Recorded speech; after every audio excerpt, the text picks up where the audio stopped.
Today I will start the next class of connective tissue which we called compact connective tissue. Previous video में मैंने successfully fibrous connective tissue का portion cover किया था जिसमें मैंने ligament और tendon को डिटेल से एक्सप्लेन किया था। आज की वीडियो में हम कनेक्टिव टिश्यू का जो थर्ड क्लास है उसको स्टार्ट करेंगे। उसको हम कहते हैं कम्पैक्ट कनेक्टिव टिश्यू। कम्पैक्ट का वर्ड्स हम इस कनेक्टिव टिश्यू के लिए इसलिए इस्तेमाल करते हैं कि ये जो टिश्यू है कनेक्टिव टिश्यू ये ह्यूमन की बॉडी में सबसे ज़्यादा कम्पैक्ट है, सबसे ज़्यादा सख्त जो टिश्यू है उनको हम कहते हैं compact connective tissue.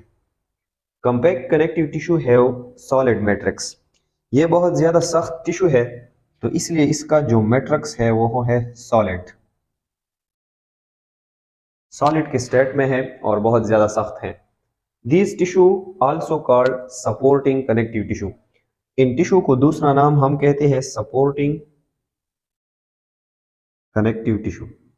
Supporting connective tissue हम इनको इसलिए कहते हैं कि हमारी बॉडी को जो कंप्लीट सपोर्ट जो प्रोवाइड करती है तो वो हमारे पास है कम्पैक्ट कनेक्टिव टिश्यू। ये हमारी कंप्लीट बॉडी को सपोर्ट प्रोवाइड करती है। इसकी एग्जांपल हमारे पास एक बोन है, हमारी जितनी भी बॉडी में जितनी भी हड्डियां है, और दूसरी हमारे साथ इसका जो टाइप है वो है कार्टिलेज। तो ये बोन जो है ये हमारी सारी बॉडी का ढांचा बनाती है जिसको हम स्केलेटन कहते हैं। तो ये हमारी सारी बॉडी को एक सपोर्ट जो है वो प्रोवाइड करती है। तो इसलिए इन टिश्यू को दूसरा नाम हम कहते हैं supporting connective tissue. Providing structure and strength to the body. इन टिश्यू का मेन फंक्शन ये होता है कि ये एक बॉडी को एक सपोर्ट भी प्रोवाइड करती है और बॉडी को एक ताकत जो है वो भी प्रोवाइड करती है। और इसके अलावा जितनी भी इंटरनल ऑर्गन है, इंटरनल बॉडी है, तो ये इनकी हिफाजत भी करती है, इनके लिए प्रोटेक्शन जो है वो भी प्रोवाइड करती है। तो इनकी इंपॉर्टेंट हमारे साथ फंक्शन है। कम्पैक्ट कनेक्टिव टिश्यू या जिसको हम सपोर्टिव कनेक्टिव टिश्यू कहते हैं तो इसकी हमारे साथ टू टाइप है। एक हमारे साथ है बोन और दूसरा हमारे साथ है कार्टिलेज। आज की वीडियो में हम बोन को स्टार्ट करेंगे। जब हम बोन को डिटेल से एक्सप्लेन करेंगे तो इसके बाद हम फिर कार्टिलेज पर आएंगे। बोन बोन हमारे पास कम्पैक्ट कनेक्टिव टिश्यू है। तो कनेक्टिव टिश्यू की ये प्रॉपर्टी थी कि इन कनेक्टिव टिश्यू में सेल्स होंगे और वो सेल एक मैट्रिक्स को सिक्रेट करेंगे और उस मैट्रिक्स में ये सेल जो है ये पड़े रहेंगे। तो हम सबसे पहले ये पढ़ेंगे कि हमारी बॉडी में जो बोन है तो उन बोन में हमारे साथ कौन कौन सी सेल्स मौजूद है। फिर हम ये एक्सप्लेन करेंगे कि ये सेल जो है ये जिस मैट्रिक्स को सिक्रेट कर रहा है तो उस मैट्रिक्स की कैरेक्टरिस्टिक क्या है। वो मैट्रिक्स हमारे पास सॉलिड मैट्रिक्स है, एक सख्त मैट्रिक्स है, तो उसकी कैरेक्टरिस्टिक क्या है। तो हम उनकी सेल्स को भी एक्सप्लेन करेंगे, बाद में हम उसके मैट्रिक्स को भी एक्सप्लेन करेंगे, लास्ट में हम बोन का कंप्लीट स्ट्रक्चर जो है उनको भी एक्सप्लेन करेंगे। हमारे साथ बोन में 4 टाइप ऑफ सेल जो है वो मौजूद होते हैं। ओस्टियोजेनिक सेल्स, सबसे पहला जो सेल बोन में है उसको हम कहते हैं ओस्टियोजेनिक सेल। दूसरा नाम हम इसको कहते हैं स्टेम सेल। स्टेम सेल या ओस्टियोजेनिक सेल हम उन सेल को कहते हैं जिनसे दूसरी सेल की फॉर्मेशन होती है। ये जितनी अदर सेल्स है हमारे साथ बोन में, तो इन सेल की फॉर्मेशन जो सेल करती है तो वो हमारे साथ होती है ओस्टियोजेनिक सेल। ये ओस्टियोजेनिक सेल से हमारे साथ बनते हैं ओस्टियोब्लास्ट सेल। इस ओस्टियोब्लास्ट सेल फिर हमारे साथ कन्वर्ट होते हैं ओस्टियोसाइट्स पर। तो हमारी बॉडी में जब भी हम स्टेम सेल का वर्ड यूज करेंगे तो इसका मतलब यह है कि ये सेल दूसरी सेल को बनाएंगे, दूसरी सेल की फॉर्मेशन करेंगे, इनमें डिवीजन की कैपेबिलिटी होगी और इससे दूसरी सेल जो है ये बनेंगे। तो बोन के वो सेल जो दूसरी बोन की सेल्स को बनाती है तो उन सेल को हम कहते हैं ओस्टियोजेनिक सेल या दूसरा नाम हम इनको कहते हैं स्टेम सेल। स्क्वेमस शेप, इन सेल का जो शेप होता है वो स्क्वेमस शेप होता है। स्क्वेमस शेप हम प्लेट शेप को कहते हैं।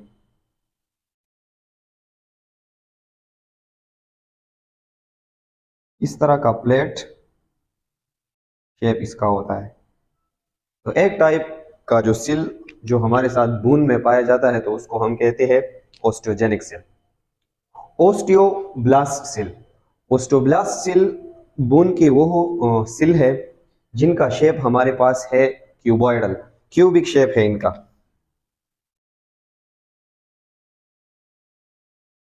और ये ओस्टियोब्लास्ट सेल जो है ये इस स्टेम सेल से बनती है। इस ओस्टियोजेनिक सेल से बनते हैं। हमने ऑलरेडी बताया कि स्टेम सेल दूसरी सेल की फॉर्मेशन करते हैं, तो ये ओस्टियोब्लास्ट सेल जो क्यूबिक शेप में है, तो इनकी फॉर्मेशन ओस्टियोजेनिक सेल से होती है। और बून में इनका इंपॉर्टेंट फंक्शन क्या होता है? Form the solid matrix. बून का जो सॉलिड मैट्रिक्स है, जिसको लेटर अब हम डिस्कस करेंगे, तो ये मैट्रिक्स जो है ये ओस्टियोब्लास्ट सेल जो है वो बनाती है। ओस्टियोब्लास्ट सेल जो क्यूबिक शेप में है, इनका फंक्शन ये है कि ये इस मैट्रिक्स को बनाती है। हमने इंट्रोडक्टिव जब हम कनेक्टिव टिश्यू के इंट्रोडक्शन में पढ़ रहे थे, तो हमने बताया था कि इन कनेक्टिव टिश्यू में सेल्स भी होते हैं और इन कनेक्टिव टिश्यू में हमारे साथ मैट्रिक्स भी होता है, लेकिन ये मैट्रिक्स जो है ये सेल जो है ये बनाती है। जो तीसरा सेल है बून में हमारे पास, वो है ओस्टियोसाइट। ओस्टियोसाइट का जो शेप है उसको हम कहते हैं स्टेलेट शेप। स्टेलेट शेप हम कहते हैं स्टार लाइक शेप।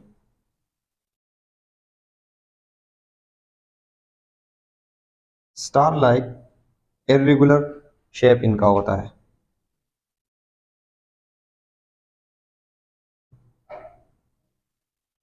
इस तरह का शेप। और इस ओस्टियोसाइट का फंक्शन ये होता है कि वो मैट्रिक्स जो ओस्टियोब्लास्ट सेल बनाती है, तो ये ओस्टियोसाइट सेल इस मैट्रिक्स को बरकरार रखता है, इस मैट्रिक्स को मेंटेन रखता है।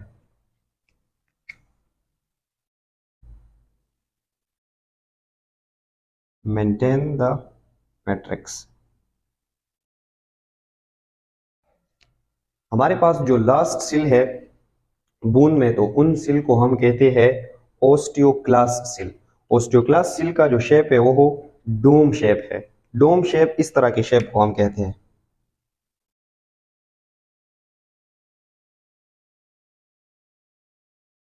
इस तरह का डोम शेप है। और दूसरी खासियत इन सेल की ये है कि ये मल्टी न्यूक्लिएटेड है। मल्टी न्यूक्लिएटेड का मतलब ये है कि इनमें एक से ज्यादा न्यूक्लियस है। तो ये लास्ट जो सेल है जो डोम शेप है और इसमें एक से ज्यादा न्यूक्लियस है, तो उन सेल को हम कहते हैं ओस्टियोक्लास्ट। ओस्टियोक्लास्ट का फंक्शन क्या है? जब हमारे पास ये ओस्टियोसाइट मिच्योर हो जाते हैं, जब ये ओस्टियोसाइट ओल्ड हो जाते हैं, ये सेल पुराने हो जाते हैं, तो इन ओस्टियोक्लास्ट का काम ये है कि ये इनको खत्म करते हैं। दे डिस्ट्रक्ट दे डिस्ट्रक्ट ओल्ड ओस्टियोसाइट। जो मिच्योर और ओल्ड ओस्टियोसाइट होते हैं, तो ये इनका काम है कि ये इनको खत्म करते हैं। तो ये 4 टाइप ऑफ सेल जो है ये आपस में कंबाइन होते हैं और ये हमारे साथ बून का स्ट्रक्चर बनाती है। इन सारों को हमने इनका फंक्शन भी डिटेल से एक्सप्लेन किया और इनका जो पार्टिकुलर शेप है उसको भी हमने एक्सप्लेन किया। मैट्रिक्स हमारे पास, हमने बताया था कि बून में एक टाइप ऑफ सेल है जो ओस्टियोब्लास्ट सेल है। तो इन सेल का काम ये होता है कि ये मैट्रिक्स को सिक्रेट करता है। बून का जो मैट्रिक्स है, तो ये सारे करेक्टिव टिश्यू में इनका मैट्रिक्स जो है वो बहुत ज्यादा सख्त है। एक सॉलिड मैट्रिक्स में ये सेल जो है हमारे साथ पड़े रहते हैं। इसीलिए अगर आप बोन को देखें तो बोन क्यों सख्त है? बोन बहुत ज्यादा सख्त होते हैं, सॉलिड होते हैं। तो ये इसलिए होते हैं कि इसका जो मैट्रिक्स है जो ओस्टियोब्लास्ट सेल इनको सिक्रेट करता है, तो इन मैट्रिक्स की वजह से ये बहुत ज्यादा सख्त है। Matrix of bone is composed of, ये मैट्रिक्स जो ओस्टियोब्लास्ट सेल इनको बनाती है, तो ये दो कंपोनेंट से बना है। इसका एक कंपोनेंट ऑर्गेनिक कंपोनेंट है जो हमारे साथ है प्रोटीन। दूसरा कंपोनेंट इसका इनऑर्गेनिक कंपोनेंट है जो हमारे साथ है इनऑर्गेनिक साल्ट। हमारे साथ प्रोटीन में हमारे साथ बून में जो मैट्रिक्स है और उसमें जो प्रोटीन है, उस प्रोटीन को हम कहते हैं ओशियन। ये ओशियन प्रोटीन जो है ये आपस में कंबाइन होते हैं और ये एक सॉलिड मैट्रिक्स जो है वो बनाती है। और ये प्रोटीन कौन सी सेल सिक्रेट करते हैं? ये ओस्टियोब्लास्ट सेल सिक्रेट करते हैं इनऑर्गेनिक साल्ट। दूसरा जो कंपोनेंट है हमारे साथ बोन की मैट्रिक्स में, तो उसको हम कहते हैं इनऑर्गेनिक साल्ट। एक इनऑर्गेनिक साल्ट हमारे साथ है कैल्शियम फॉस्फेट और दूसरा इनऑर्गेनिक साल्ट हमारे साथ बोन में है कैल्शियम कार्बोनेट। इन दोनों साल्ट को कलेक्टिवली हम कहते हैं हाइड्रोक्सी एपेटाइट। ये हाइड्रोक्सी एपेटाइट और ये प्रोटीन जो ओसियल प्रोटीन है, ये एक दूसरे के साथ कंबाइन होते हैं और ये एक बहुत ज़्यादा सख्त सॉलिड मैट्रिक्स जो है वो बनाते हैं। और इस मैट्रिक्स में हमारे साथ जो 4 टाइप ऑफ सेल है, एक हमारे पास है स्टेम सेल, दूसरे हमारे पास है ओस्टियोब्लास्ट, तीसरी है ओस्टियोसाइट और चौथे हमारे पास है ओस्टियोक्लास्ट। ये चारों सेल इस मैट्रिक्स में पड़े होते हैं और ये बोन का कंप्लीट स्ट्रक्चर जो है वो बनाती है। तो ये इसके स्ट्रक्चर की कंपोनेंट है। अब हम इसका डिटेल स्ट्रक्चर ड्रा करेंगे कि ये स्ट्रक्चर किस तरह ऑर्गेनाइज हुआ है, इसका मैट्रिक्स किस तरह है और इस मैट्रिक्स में सेल किस तरह पड़े हुए है। तो हम आज में इस स्ट्रक्चर का लिटिल बिट हम बोन के स्ट्रक्चर का इंट्रोडक्शन देंगे और नेक्स्ट वीडियो में हम कंप्लीट इसका इंटरनल स्ट्रक्चर एक्सप्लेन करेंगे कि बोन की इंटरनल जो मैट्रिक्स है वो किस तरह अरेंज हुआ है और उसमें सेल्स जो है वो किस तरह मौजूद है। ये मैंने लिया है बून का एक शेप। हमारे साथ बून इस तरह की शेप में होता है। मैंने एक बून लिया है। इस बून का ये पार्ट अगर आप देखें, जिसको हम कहते हैं हेड, एक अपर हेड है, एक लोअर हेड है, तो इसको हम एक स्पेशल नाम कहते हैं एपिपाइसिस।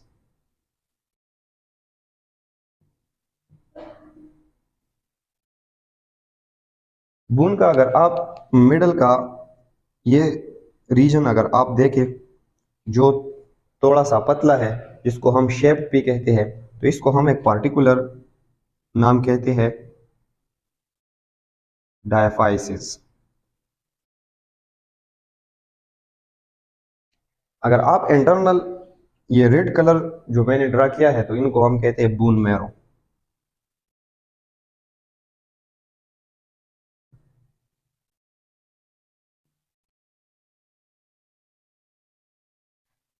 और इस तरह इस बून की अपर हेड को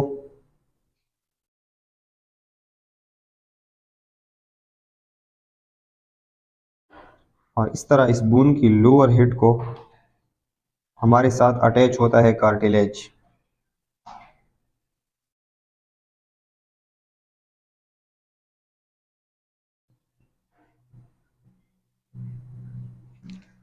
तो ये एक बून में बून की ये हमारे पास एक टिपिकल स्ट्रक्चर है। हर बून का इस तरह एक स्ट्रक्चर होता है और उसमें इस किस्म के पार्ट्स होते हैं। अगर मैं इस बून को इंटरनली कट करूं, अगर यहाँ मैं इस बून को कट करूं और इसका इंटरनल स्ट्रक्चर देखूं, तो अगर इस डायग्राम में आप देखें तो ये इस बून का आउटर लेयर है। आउटर लेयर को हम कहते हैं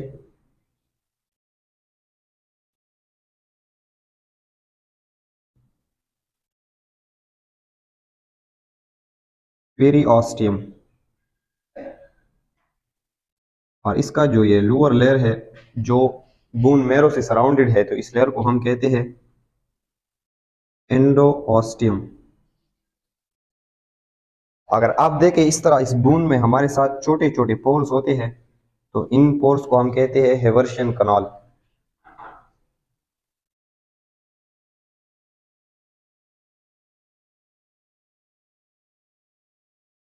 तो नेक्स्ट वीडियो में हम इस इंटरनल सेक्शन से ये सेक्शन कट करेंगे और यह हम एक्सप्लेन करेंगे कि इस बोन की इस पर्टिकुलर सेक्शन में इसका मैट्रिक्स की अरेंजमेंट किस तरह हुई है और इस मैट्रिक्स में सेल जो है किस तरह अरेंज है। So you can take a screenshot.